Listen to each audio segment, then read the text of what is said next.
Kai kalbame apie skydliaukę, daugiausiai žiūrime jos pačios veiklą ir hormonų, pavyzdžiui, TSH, tai yra iš hipofizės, iš smegenų išskiriamą hormoną, kuris aktyvuoja skydliaukę gaminti hormonus, ir T4 neaktyvią formą ir T3 aktyvią skydliaukės hormonų formą.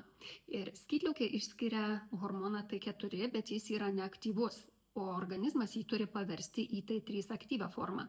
Tai daugiausiai vyksta kepenyse, kažkur apie 60%. Todėl jei kepenys perkrauti toksinais, riebiu mūsų maistu, medikamentais ar kitom medžiagom ir jos susėmusios tų medžiagų perdirbimu ir pašalinimu iš mūsų organizmo, tai automatiškai sumažės ir skydliaukės hormonų pavertimas ir gamyba ir įskyrimas į kraują. Ir sumažės skydliaukės veikla.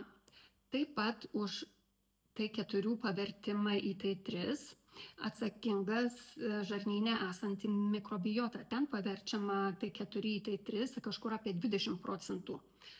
Todėl kepenų ir žarnyno sveikata skydliaukės veiklai yra labai, labai svarbi.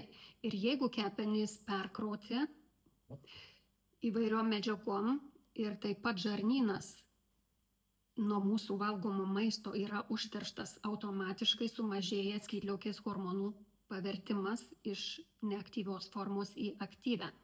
Nes mūsų skydliaukė atsakinga už medžiagų apykaitą. Ir jinai perduoda savo hormonus, aktyvų hormoną į ląsteles, kad toliau vyktų visi medžiagų apykaitos procesai. Ir ląstelėms labai svarbu gauti šitos hormonus, todėl negaudamos hormonų ląstelės negali toliau atlikti savo funkcijų.